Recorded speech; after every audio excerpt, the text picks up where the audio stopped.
Magandang buhay sa ating lahat mga kaibigan, mga kapatid, mga ka-supporters. Muli, kumusta po kayo? Maraming salamat sa inyong walang sawang suporta dito sa ating palatuntunan na aking pinamagatang. Ating balikan ang nakaraan, na kung saan dito po natin mapapakinggan ang iba't ibang kwento ng buhay ng ating mga kaibigan.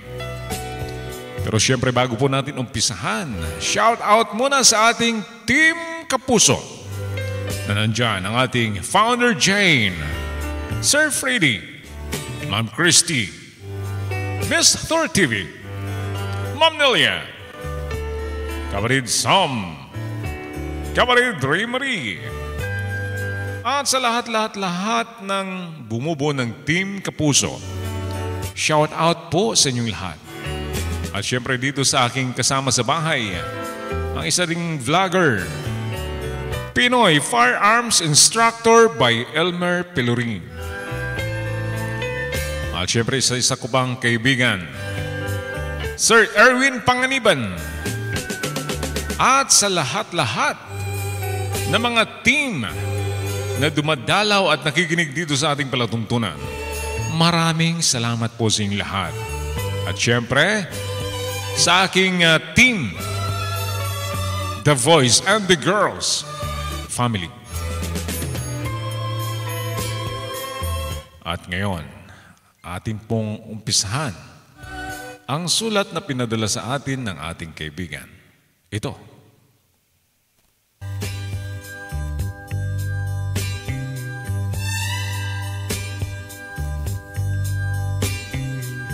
Dear Kuya Kalbo,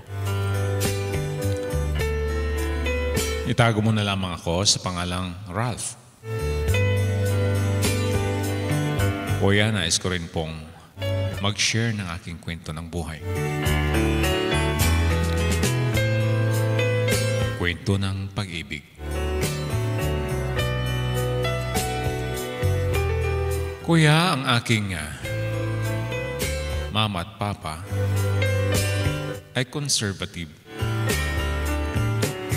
At syempre, relihiyoso at relihiyosa ang aking mga magulang.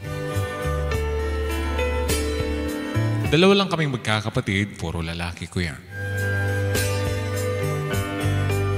At ang aking tatay naman ay isang OFW sa Saudi. Kaya, ang natira sa bahay, ang aming mama lang, na siya ang naging nanay at tatay sa aming dalawa, magkapatid.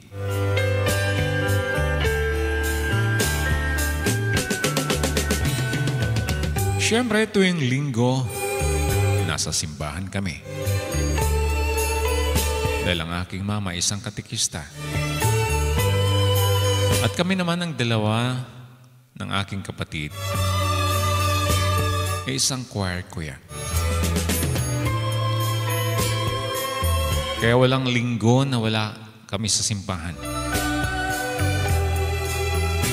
Hanggat sa lumaki kami, nag-aaral kami ng elementary, high school, hanggat sa natapos kami sa kolehiyo.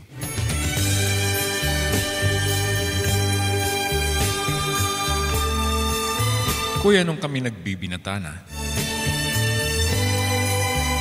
siyempre hindi maiwasang hindi ka magkagusto sa isang babae.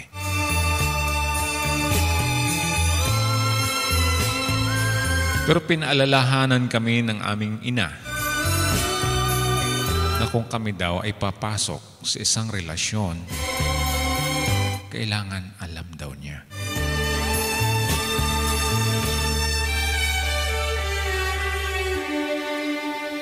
At syempre,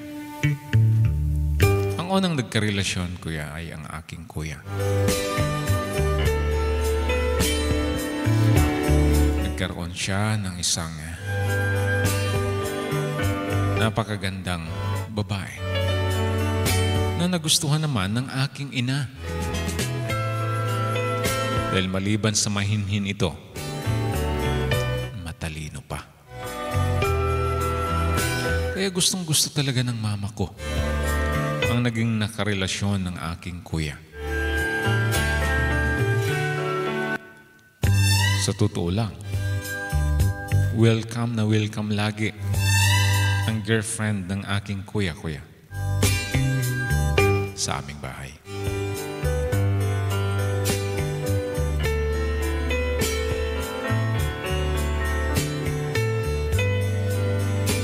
Hanggat sa nagkaroon din ako, kuya, ng first love.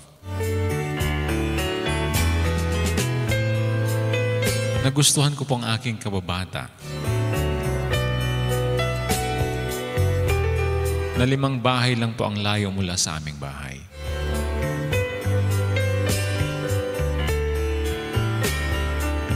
Hindi ko pa muna sinabi sa aking ina.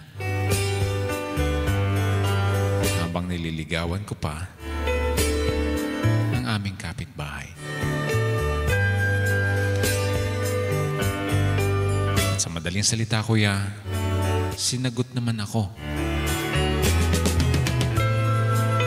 At nung sinagot na ako, siyempre, first love. Masaya ako, kuya. Pero nung sinabi ko sa aking ina,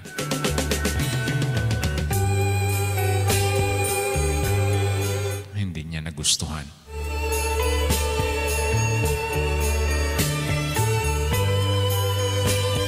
Dahil mapapalamura daw ang aking girlfriend. Ayaw daw niya sa ganyong babae. At isa pa, kikay, kuya. Palatawa kumbaga. At astig konti. Kaya ayaw ng aking ina. Sinabihan niya ako na huwag ko na lang daw patagalin pa ang aming relasyon. Kasi ayaw niya.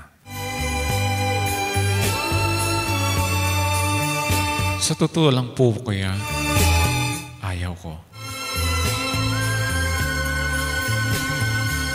Dahil minahal ko naman ang babaeng iyon. Pero para maging maayos ang lahat,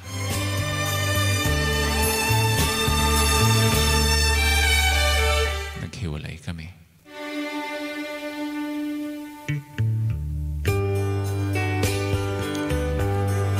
Ginawa ko na lang, kuya, para hindi na mag-ingay ang aking mama.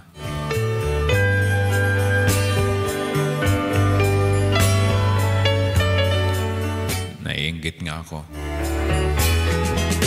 Dahil ang girlfriend ng kuya ko, walang linggo na wala siya sa bahay. Samantalang ako, ayaw ng mama ko, ng girlfriend ko.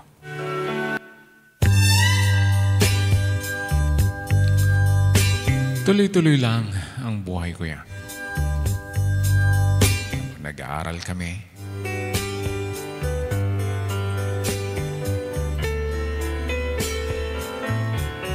At minsan pag nagbakasyon ng aming papa, galing sa abroad, pinakilala ni kuya ang kanyang girlfriend. At ako naman ay biniro ng aking papa kung saan daw ang girlfriend ko. Inunahan agad ako ng mama ko, kuya. Sabi niya, nagka-girlfriend daw ako. Yung dyan sa aming kapitbahay. Pero hindi raw niya nagustuhan dahil palamura. At astigin konti. Napangiti lang ang tatay ko, kuya. Sabi niya, ganun talaga ang buhay. Kung hindi para sa akin, huwag ko na lang daw pilitin.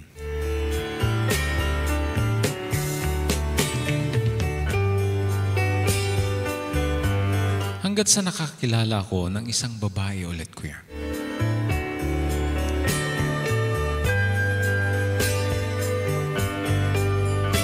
Ang kanyang mama ay isang katikista din. kasama ni Mama. Kaya nung marinig niya yon, na ako'y nanliligaw sa anak nung kasama niya, medyo boto siya, kuya. Dahil daw ang mama ay isang katikista. At madalas ding nagsisimba ang babae na aking nililigawan.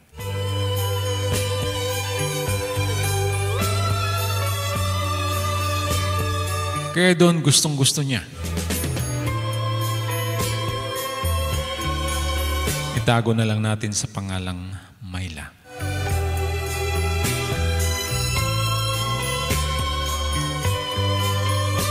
At yun nga, naging kami ni Myla, kuya. Masaya kami. Dahil unang-una, welcome siya sa bahay. Tulad ng girlfriend ng aking kuya.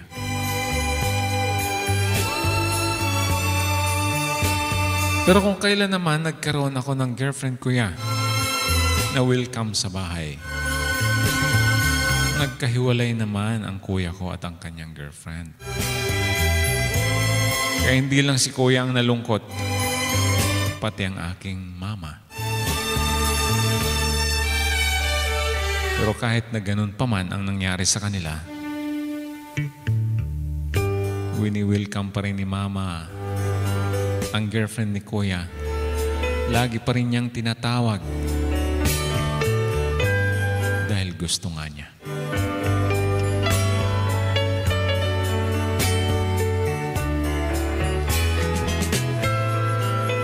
Malungkot man si Kuya,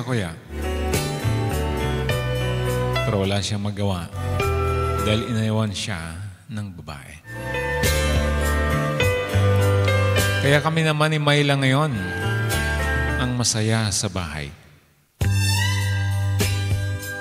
Lalo na pagkatapos ng simba, pumupunta si Myla sa aming bahay at pinaghahanda ng aming mama. Pati nga minsan ang mama ni Myla ay pinapapunta ni Mama sa bahay. Masaya naman ako, kuya, at ang aking girlfriend na si Myla. Dahil masaya ang aking mama.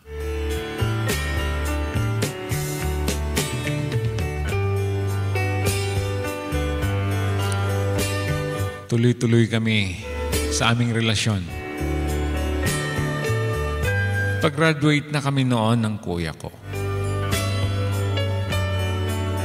Sa kolehiyo, kuya. Magkasabay kami dahil natigil po siya sa high school. Kaya naabutan ko siya. Kaya sabay kaming nag-graduate, kuya, sa kolehiyo.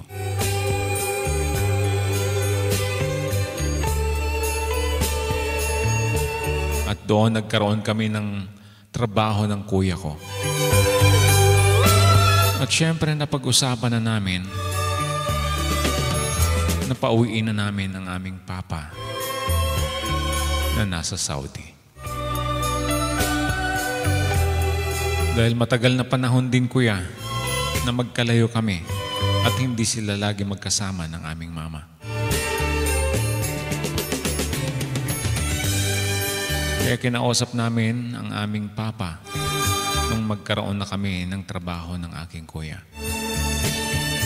na mag-for good na siya para sama-sama na kaming lahat sa bahay.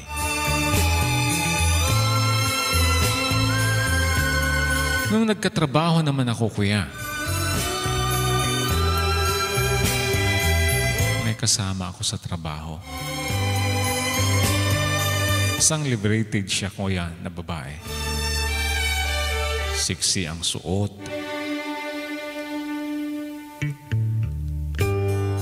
Laging open ang likod sa mga suot niya.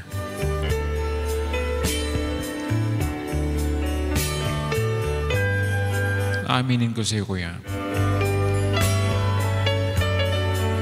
nagustuhan ko ang babaeng iyon. At dahil sa tagal na rin namin ni Myla, iwan ko ba kung bakit nakaramdam din ako ng panlalamig, kuya, kay Myla.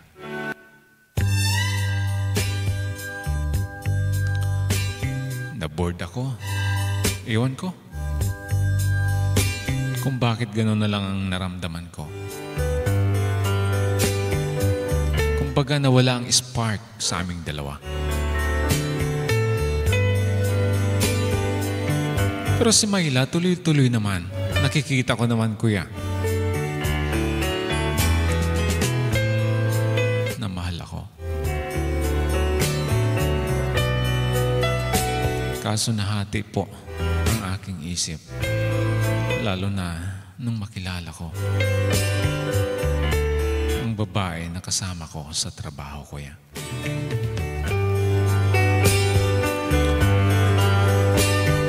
Lalo na kung yayain niya akong manood ng sine, kumain sa labas, minsan nagbabar pa kami. Maganda ang banding namin nung kasamahan ko sa opisina, kuya. Kaya parang nahulog ang aking loob sa babaeng ito, kuya. Ang problema, kami pa ni Myla.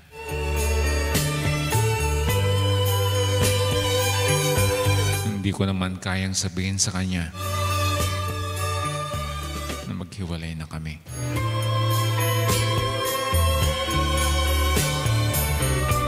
Pero may ginawa akong paraan, kuya,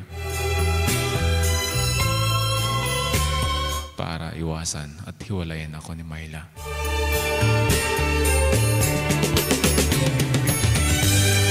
Minsan kaming nag-bar ang kasamahan ko sa opisina. At pinost ko ito sa aking FB. At nung makita ni Myla, kuya, kinumpronta ako.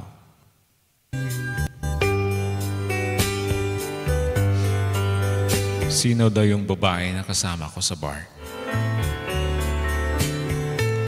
Sabi ko, kasama namin sa trabaho.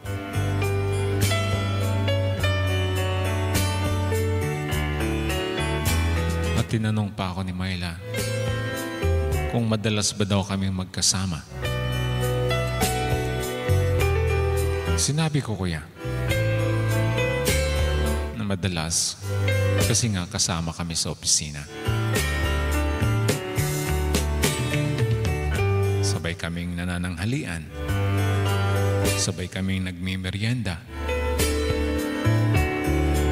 Dahil sa sinabi ko, kuya, nasaktan si Myla. At yun ang dahilan kung bakit nagdesisyon si Myla na maghiwalay kami. Sa tagal daw ng panahon ng aming relasyon, nagawa ko pang makipagsama sa bar sa isang babae. Siyempre, sa part daw niya, masakit.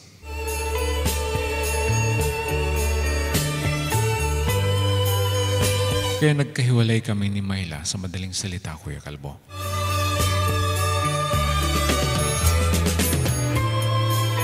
At dahil doon, nagkaroon ako ng lakas loob na ligawan ang kasama ko sa opisina. At nang malaman ng mama ko na naghiwalay kami ni Myla, nagalit si mama sa akin. Bakit ko daw pinabayaan ang relasyon namin ni Myla? At bakit daw ako sumasama sa ibang babae? na alam ko naman daw na mayroon kaming relasyon ni Myla. At gustong gusto niya si Myla, kuya. Sinabi ko sa mama ko na nawala naman din ako ng gana sa aming relasyon ni Myla. Sabi nga ng mama ko, pagsisisihan ko ang ginawa ko. Dahil wala na raw akong mahanap na katulad ni Myla. Maalagain, relihiyosa at mapagmahal.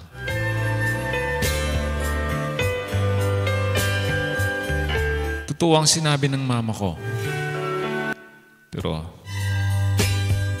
wala na ngang sparks sa aking puso, kuya.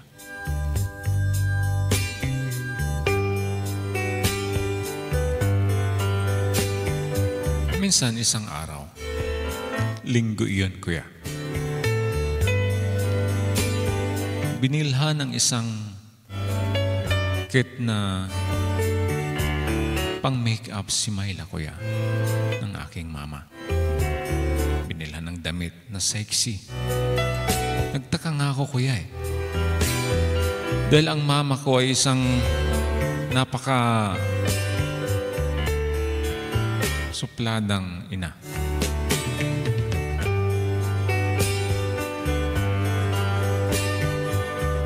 Nagtaka ako bakit binilhan niya ng damit na pang sexy si Myla. Samantalang ayaw niya ang mga fit na suot ng isang babae.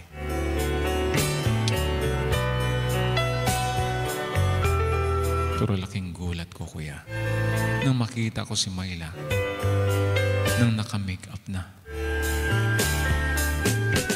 Parang nangibabaw ang kanyang kagandahan, kuya. Hindi ko alam kung iniinggit ako ng mama ko.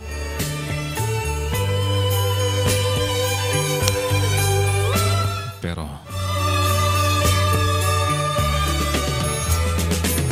nagkaroon na kami ng relasyon, kuya, ng kasamahan ko sa trabaho.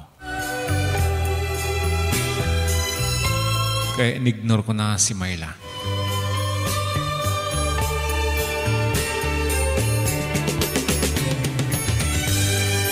Tuloy-tuloy lang kami sa aming relasyon. Masaya kami. Lagi kaming nagdi-date ng kasamahan ko, kuya, sa trabaho.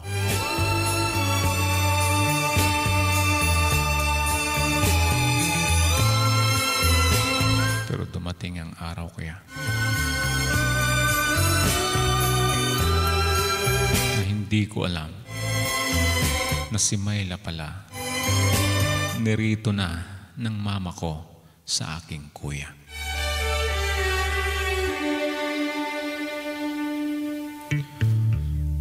Nalaman ko yon nung sabay silang umalis ng linggo.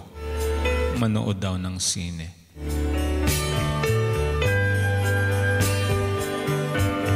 Nagulat ako, kuya. Hindi ko akalain na gagawin ng mama ko yon kay Myla at sa aking kuya.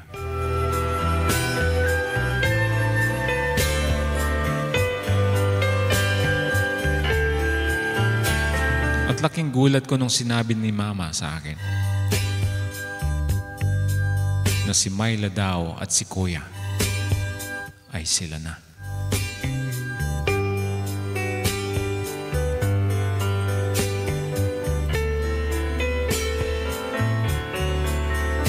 Kasalanan ko daw dahil iniwan ko si Myla.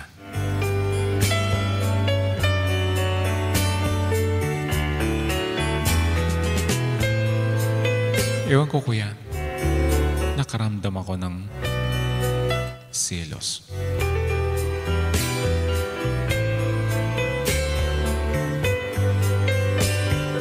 Lalo na nung sinabi ng kuya ko sa hapagkainan na magpapakasal na raw sila ni Mayla.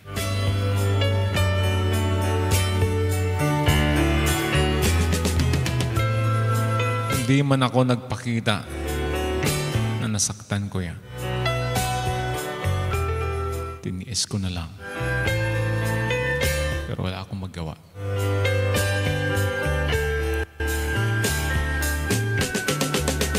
Dahil ako naman ang may kasalanan.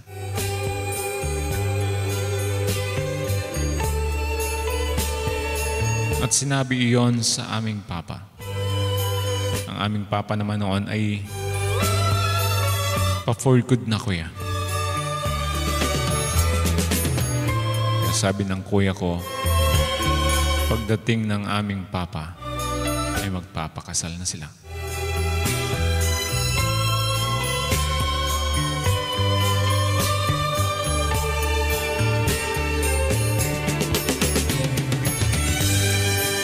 Hanggat dumating din ang hindi ko inaasahan, Kuya Kalbo.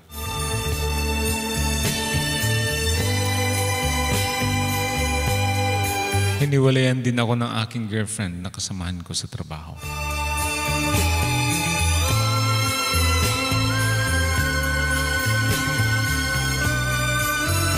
Napakamalas ko. Ako ang nawalan, kuya. Wala akong magawa.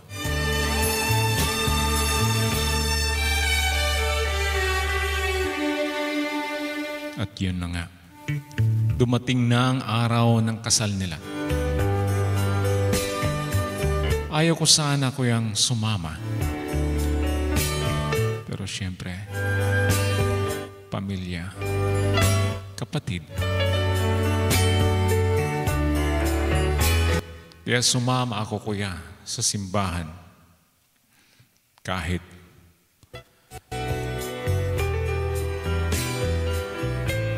masama ang loob ko.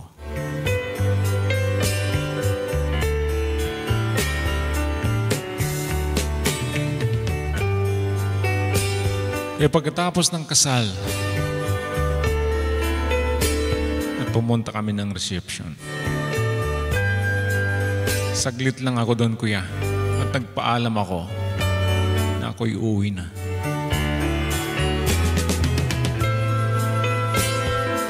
At doon nagplano ako.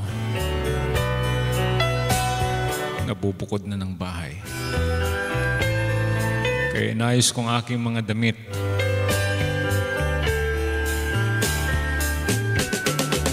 At naghanap ako ng aking matirahan. Pagdating ng aking mga magulang sa bahay, ay nagpaalam ako, kuya. Ako'y bubukod na at gusto ko nang mapag-isa. At hindi naman ako pinigilan ng aking mga magulang. Gusto rin nila na tumindig na ako sa sarili kong paa. Kaya pinayagan ako, kuya. Kaya doon, umalis ako ng bahay.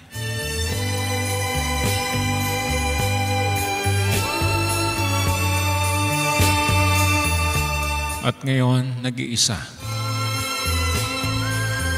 sa aking tinutuluyang apartment.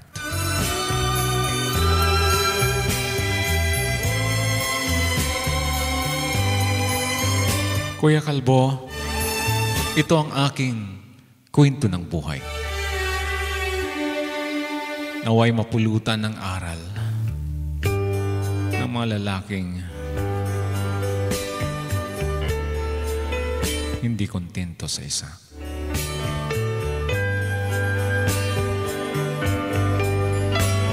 At ito ang nangyari sa buhay ko. Kuya, maraming salamat po sa iyong palatuntunan. Hanggang dito na lang. More power, Ralph.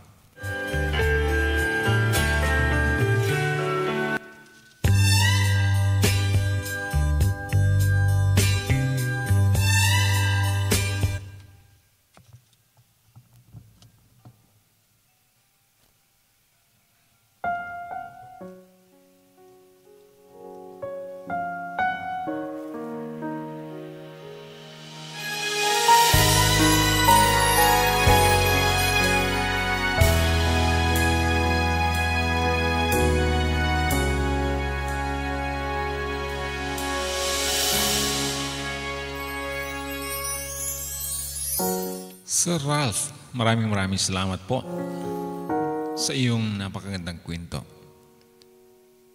Kwento na mapupulutan ng aral ng mga kalalakihan o kababaihan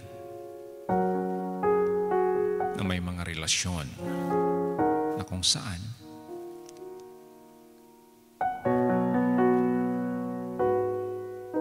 mayroon sanang nagmamahal na totoo pero iniwan.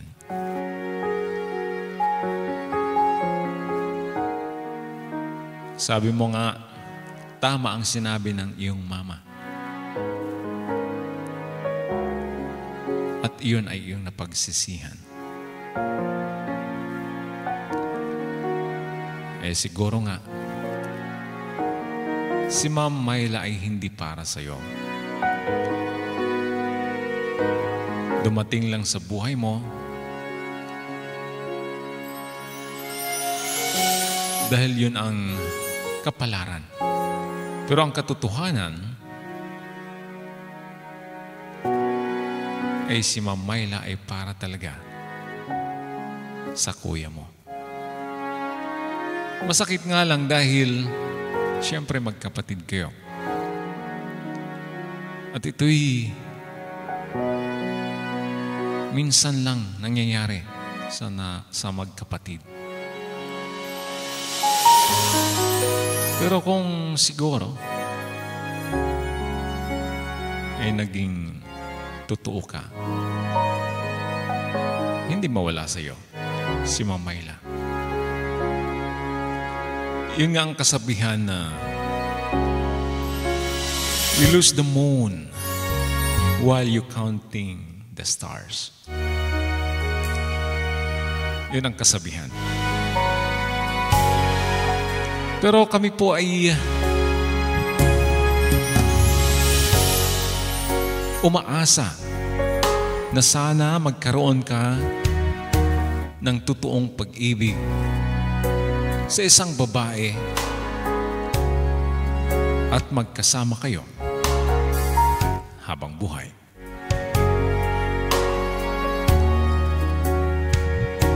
Kaya laban lang, sir. May mahanap ka rin na babae ang para sa'yo. Kaya maraming salamat sa iyong napakagandang kwento. Mga kaibigan, ano ang masasabi po ninyo sa kwento ni Sir Ralph? Kaya sa mga umiibig dyan,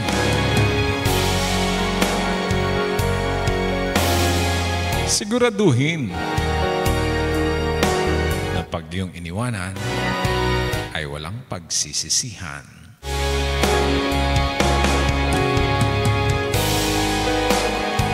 Muli maraming salamat po sa lahat ng inyong suporta dito sa ating palatuntunan. At syempre, i-share na yan.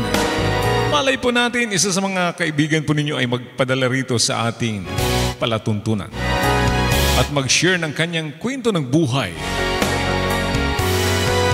Kaya huwag kalimutang i-share yan. Maraming salamat sa inyong suporta. At syempre sa lahat ng mga team na nandito, especially sa Team Kapuso. At sa lahat ng mga team na bumibisita at nakikinig, maraming salamat po sa inyong suporta. Kung kayo man ay hindi pa nakasubscribe sa aking channel, nawain niyo po akong isubscribe, mag-comment, at i-share na yan. Muli, ito nga po pala si Jun Sahay Bird, ang laging nagsasabing, God bless us all.